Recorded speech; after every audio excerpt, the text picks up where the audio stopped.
Veamos en esta ocasión algo de física. Vamos a estudiar el movimiento circular uniformemente acelerado. Es decir, vamos a estudiar una partícula que se mueve restringido en una circunferencia de un cierto radio dado. Entonces nosotros, para calcular las ecuaciones del movimiento de esta partícula, tenemos esto, que en el tiempo inicial, cuando iniciamos nuestro cronómetro, estamos como condición inicial tenemos el tiempo cero en el ángulo asociado θ. Entonces, tenemos un primer concepto fundamental que es el periodo. El periodo es el tiempo que tarda esta partícula en dar una vuelta completa. Es decir, a cero, a tiempo igual a cero asociamos el ángulo θ. Y para tiempo igual a t, asociamos a θ más 2pi, que es el ángulo, es como el ángulo completo, de una vuelta completa. También podemos ver otro concepto fundamental que es la frecuencia, que es el número de vueltas que damos en una cierta unidad de tiempo. Es decir, que por ejemplo, el número de vueltas es 1.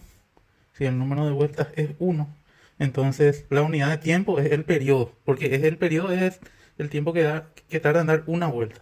Entonces, si el número de vueltas es 1, la unidad del tiempo es el periodo, este es en un caso particular. También podemos estudiar otros casos, por ejemplo, sería lo mismo que decir la frecuencia es igual a 1 dividido el periodo. Supongamos que que nos movemos solamente pi grados, por ejemplo, quedamos por aquí, quedamos en θ más pi. Entonces quedaría así. Quedaría que no es una vuelta completa, es media vuelta. Dividido el periodo sobre 2. Algo así sería. O sea, acá podemos hacer que sería 1 por 2 entre t por 2. Entonces quedaría lo mismo, ¿no? Recordamos que el periodo es el tiempo que tarda en dar una vuelta, es decir, se mide en unidades de tiempo, que es segundos. Y la frecuencia es el número de vueltas que dan una cierta unidad de tiempo. Y en particular, cuando el número de vueltas es 1, coincide con el periodo, ¿no? El tiempo que tarda en dar una vuelta, ¿no? Entonces, la frecuencia se mide en unidades 1 dividido segundo, o también segundo a la menos 1, o también hertz. O sea, un segundo, una vuelta sobre un segundo es un hertz. Así que si diera una vuelta en un segundo sería un hertz, la frecuencia del punto que tenemos por aquí, ¿no? Se está moviendo dentro de esta circunferencia. En muchas ocasiones también en física se le llaman ciclos a estas vueltas. A una vuelta entera se le llama un ciclo. Este, por ejemplo, es un ciclo. O sea, 2pi radianes en una vuelta entera es una vuelta entera que es un ciclo, ¿no? Y entonces 2pi por k, que es como el número de vueltas. Esto es como 1. Es una vuelta, entonces por k son k vueltas. Entonces podemos dar, por ejemplo, media vuelta o 2 vueltas, o un tercio de vueltas y así. Dependiendo de este valor k, variando en los números reales, ¿no? Además, el concepto de frecuencia angular. En este caso nos preguntamos cuál es el desplazamiento angular. Es decir, qué cantidad de ángulos se desplazan en un cierto intervalo de tiempo. Es decir, que nos preguntamos esto. Es como decir la cantidad de una vuelta por la frecuencia, que es la frecuencia es el número de vueltas entre la cantidad de tiempo. Entonces, de ahí sale esto. Nosotros nos preguntamos qué cantidad de ángulos, en este caso 2pi sería una vuelta entera, 2pi, por la frecuencia que equivale a esto. Entonces nosotros tenemos que nuestra frecuencia angular es 2pi por la frecuencia. Y como sabemos, la frecuencia es el inverso del periodo. Entonces también podemos ver acá que la frecuencia angular es igual a 2pi entre t, que es el periodo. Entonces acá nosotros vemos que esto es igual a esto. Lógicamente, como esto se mide en grados radianes, entonces esto tendría unidad de medida en radianes sobre segundos. Sería nuestra frecuencia angular, la unidad de medida de esto.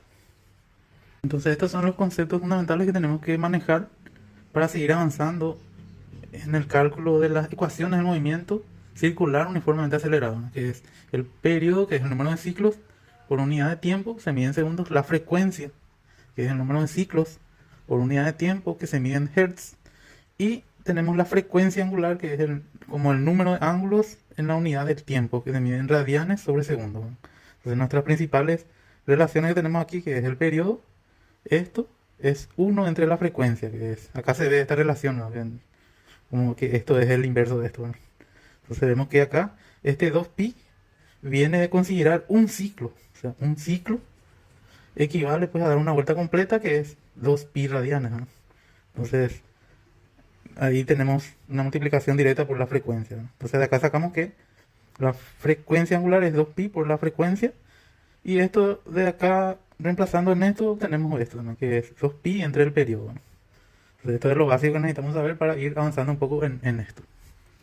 Tenemos la primera cantidad cinemática de interés, que es la posición angular. Supongamos que tenemos un ángulo θ inicial y después de transcurrido un cierto tiempo tenemos un cierto θ final. Tenemos un desplazamiento angular que se mide, sería el desplazamiento angular, sería igual a la θ final menos θ inicial. Este es nuestro desplazamiento angular. Esta es la primera cantidad cinemática de interés que tenemos. Podemos definir lo que es la velocidad angular media, que es el desplazamiento angular entre el tiempo transcurrido. Es decir, que es la velocidad angular media es delta θ entre delta t. Es nuestra primera cantidad cinemática compuesta del desplazamiento angular y la variación del tiempo. Acá podemos notar que la velocidad media o la velocidad angular media es prácticamente lo mismo que la frecuencia angular, ¿no? Pero esto es un poco más matemático, ¿no? Esta definición. Esta sería la frecuencia angular media. Entonces, si queremos calcular la frecuencia angular instantánea, sería lo mismo que tomar el límite cuando delta t tiende a 0 de la rapidez angular media.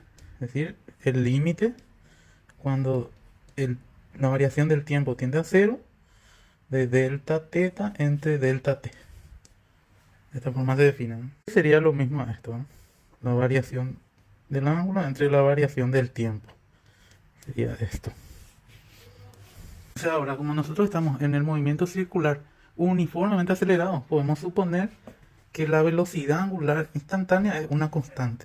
Entonces podemos decir que delta θ es igual, o sea, la integral de delta θ es igual a la integral de esta constante, que es la velocidad angular, por la variación del tiempo. Esto podemos afirmar. Todo esto entre 0 y un cierto tiempo transcurrido. De aquí podemos deducir que θ final menos θ inicial es igual a omega, que es nuestra constante, por t final, que es simplemente t, menos 0, que es cuando iniciamos el cronómetro, ¿no? Que es t sub 0. Posición angular final es igual a la rapidez angular por el tiempo más la posición angular inicial. Esta es nuestra primera ecuación del movimiento circular, ¿no? Es una de las más fundamentales en cuanto a la posición angular, ¿no? Que vamos a transcribir acá entre nuestras listas de ecuaciones del movimiento, ¿no? Y después así vamos a ir, para no hacer muy largo el video, vamos a dejar acá y después vamos a continuar con esto.